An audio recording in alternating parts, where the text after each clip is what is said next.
네, 안녕하세요. 파이널컷 무비입니다. 아이패드 프로 M2 나왔죠? 사야 되냐 말아야 되냐 이 문제인데요. 중요한 게 아이패드 프로는 M2 아니라 M1도 원래 전문가들을 위한 거라서 우리 일반인한테 필요가 있냐 수준의 성능을 보여주고 있는데, 내가 아무리 성능이 넘치도록 필요하지 않다 하더라도 아이패드 프로 M1 있잖아요. 11인치 3세대나 12.9인치 5세대 같은 경우가 지금 재고도 없고 가격도 굉장히 비싸죠. 할인 다 끝났죠. 제가 전에 할인 있던 거 올려드렸는데 거의 다 끝물에 끝나가지고 지금을 사고 싶어도 비싸게 사셔야 되기 때문에 굳이 M2를 사지 않을 이유가 없어져 버렸습니다. 그래서 이제 한번 사서 오래 쓰셔야 되는 분들은 아이패드 프로 M2 11인치 4세대, 12.9인치 6세대를 구매하셔야 되는 상황이 됐습니다. 자, 이제 우리가 마음을 잘 정돈하고요. 이 아이패드를 내가 사야 되는지 말아야 되는지를 고민하셔야 됩니다. 일단은 에어 5세대나 아이패드 보급형 새로 나온 거 있잖아요. 예쁘게 생긴 거. 그거는 비교 대상 자체도 안 되니까 물어보실 필요가 없습니다. 그러니까 왜 프로를 사야 되는지 나 정확히 이유가 없다 싶으신 분들은 아이패드 에어 5세대 사셔도 되는 거고요. 지금 오늘 제가 말씀드릴 특별한 작업들, 어떻게 보면 수익과 연결될 수 있고 전문적인 일을 하시는 분들은 당연히 아이패드 프로 M2로 가셔야 됩니다. 아이패드 프로 M2를 사야 되는 첫 번째 이유는 바로 이겁니다. 여기서 가장 중요한 위치는 여기 아니라 요 아래에 있는 다빈치 리졸브 4 아이패드라는 단어예요. 우리 영상 편집 프로그램 중에 큰 산맥이 있어요. 파이널 컷 프로, 프리미어 프로, 그리고 다빈치 리졸브입니다. 다빈치 리졸브는 맥용도 있고 윈도우용도 있는데요. 파이널 컷 프로를 쓰시던 프리미어 프로를 쓰시던 누구나 다 컬러 그레이딩은 다빈치 리졸브로 하는 게 대부분의 편집자들이 하는 행동입니다. 근데 지금 아이패드용 다빈치 리졸브를 넣겠다고 말하는 거죠. 기존의 아이패드 프로 M1 있잖아요. 이게 성능이 좋은데 쓰잘데기가 없었던 이유가 뭐냐면, 저희가 M1이 들어갔을 때 맥북이랑 똑같은 칩이 들어갔기 때문에 여기서 파이널 컷 프로가 되는 거 아니야? 라고 기대를 했습니다. 하지만 그렇게 되면 아직은 맥북 판매가 저조해지기 때문에 시기상조였는지 전혀 이야기가 없었고, 결국 아이무비나 루마퓨전 있잖아요. 이 두 가지가 그냥 유일한 대안이었습니다. 그래서 이제 역시 태블릿은 태블릿이구나 했는데, 어떻게 보면 파이널 컷 프로나 프리미어 프로보다 더 전문가용이라고 불리는 다빈치 리졸브가 아이패드용으로 개발이 된 거죠. 컬러 그레이딩 같은 작업이나 일반인들에겐 더 익숙하지 않지만 3D 작업 같은 경우는 파이널 컷 프로나 프리미어 프로보다 훨씬 더 레벨이 높은 단계의 프로그램들이에요. 그래서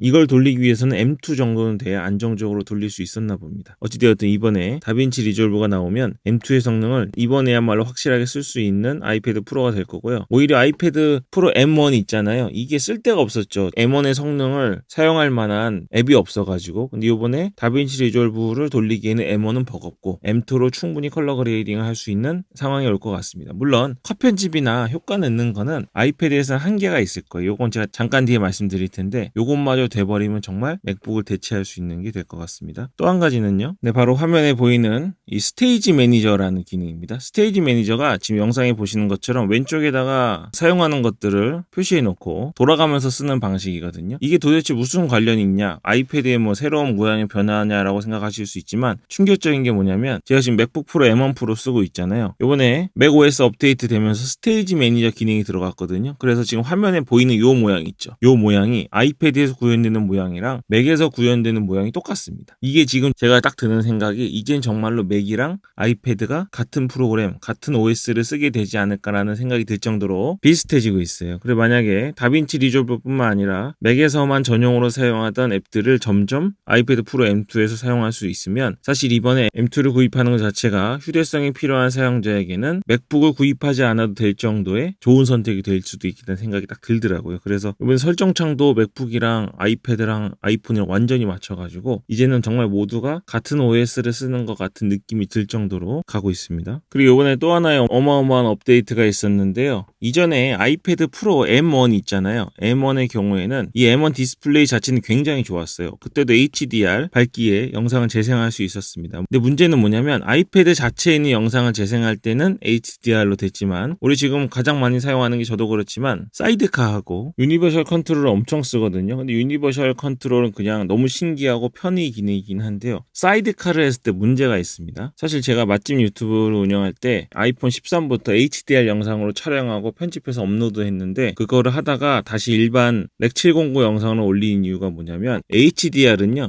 아무 기기에서나 재생이 되는 게 아니라 HDR이 지원하는 디스플레이, 최신 기기들 있잖아요. 정말 최신 기기들만 그 밝기를 구현할 수 있습니다. 예를 들어서 여기는 모니터인데요. 여기 맥북이 있고요. 사이드카로 아이패드 프로 M1을 연결했습니다. 그러면 여기 HDR 영상을 이 이쪽으로 넘겨서 듀얼 모니터로 쓸 수 있잖아요. 근데 듀얼로 사이드카로 쓸 때는 HDR이 지원을 안 하는 거예요. 너무 아까웠죠. 이 디스플레이는 굉장히 좋은 디스플레이였는데 사용할 수 없었어요. 근데 요번에 아이패드 OS가 업데이트되면서 아이패드 프로 M1은 물론이고 요번에 새로 나오는 M2는 당연히 HDR 재생이 가능하겠죠. 이게 뭘 의미하냐면 제가 맥북으로 이렇게 편집을 하잖아요. 모니터가 하나 있죠. 근데 이 모니터가 여러분 얼마짜리 쓸 때 한 50만원, 100만원짜리 쓰십니까? 이런 걸로는 맥북의 화면에 있는 걸 제대로 구현하는 게 불가능합니다. 애플에서 파는 스튜디오 디스플레이 있잖아요. 200만원 정도 하는 그 정도는 돼야 구현을 하는 거예요. 그래서 실제 편집을 하면서 옆에 32인치짜리 모니터가 있는데도 결과물을 확인할 때는 맥북에 있는 작은 모니터로 확인을 해야 돼요. 그리고 편집을 하면서 확인하게 되면 작은 화면으로밖에 확인 못하게 되겠죠. 이쪽으로 화면을 넘기면 제대로 색 구현이 안 되니까. 근데 이제 업데이트된 아이패드 OS에서는 디스플레이는 이쪽에서 넘겨서 우리 지금 11인치나 12.9인치로 확인하고 맥북에서 바로 편집 타임라인을 사용할 수 있습니다. 물론 M2 아이패드뿐 아니라 M1 아이패드에서도 가능한데 서두에 말씀드렸다시피 M1 아이패드가 재고도 없고 가격이 비싸죠. 할인도 없고. 지금 아이패드 프로 M2 할인율 가장 높은 대로 제가 실시간으로 올려드릴 테니까 구매하실 분들은 이게 아시겠지만 한국에서는 1차 출시국이 아니어가지고 엄청 오래 기다리셨잖아요. 아이패드 프로 M2 모델이 빨리 필요하신 분들은 서두르지 않으면 재고가 없을 거예요. 그래서 제 영상 더보기나 고정 댓글에 있는 링크로 가장 할인 많이 받고 구매하시면 되겠습니다. 지금 환율이 엄청 올라간 상황이죠. 최근에 이렇게 떨어졌었어요. 1310원까지 떨어졌었는데 다시 25원까지 갔고 사실 미국의 어떤 발표 하나 때문에 잠깐 떨어진 거지만 이게 정말로 계속 떨어질지 아니면 1500원까지 갈지는 모르겠습니다. 아이폰 가격 측정을 할 때 1450원 중반대 정도 책정해서 아이폰이 역시 대단하다. 1500원까지 안 갈 줄 알고 어떻게 이렇게 가격을 책정했냐 싶었지만 사실 아직 모르는 길입니다. 현재 아이패드 프로의 경우에는 출시가가 아니라 환율 때문에 한국에서 비싼 거기 때문에 그건 인정할 수밖에 없어요. 우리는 이 상황에서 가장 즉시 할인 받을 수 있는 카드 할인을 이용하는 수밖에 없습니다. 아이패드 이번에 새로 장만하시는 분들은 가능한 빨리 서두르시길 권해드리겠습니다. 이번에 아이패드 프로 M2에서 특이한 것 중 하나는 바로 호버링 기능입니다. 예전에는 갤럭시 와콤펜은 됐었는데요. 애플 펜슬은 찍어봐야 알았어요. 근데 그래픽에서 보여주는 것처럼 내가 어디쯤에 이 애플 펜슬이 닿을 것인지를 미리 알려주는 12mm라고 그러는데 각도나 거리를 정확히 재주는 기능이 있습니다. 이거는 저처럼 그림을 못 그리는 사람들은 몰라도 그림 그리는 분들에게는 정말 꼭 필요한 기능이었어요. 아이패드는 좋은데 이 펜 때문에 도저히 힘들어서 못 살겠다. 예전에는 어떻게 했냐면 실제 그려보고 잘못하면 지우고 계속 그런 방식으로 했었거든요. 근데 이제는 이 호버링 기능이 지원되면서 갤럭시와 비슷하지만 또 다른 차이를 분명히 보여줄 거라고 생각합니다. 그림 그리시거나 펜을 많이 쓰시는 분들은 특히 이번 아이패드 프로 M2를 하시면 되겠네요. 그럼 정말 기다리고 기다리던 아이패드 프로가 이제 드디어 출시하는데요. 오래오래 기다리셨던 분들 사전 예약 그것도 가장 저렴한 할인으로 꼭 성공하시길 바라겠습니다. 네, 그럼 오늘 여기까지 하겠습니다. 파이널 컷 무비였습니다.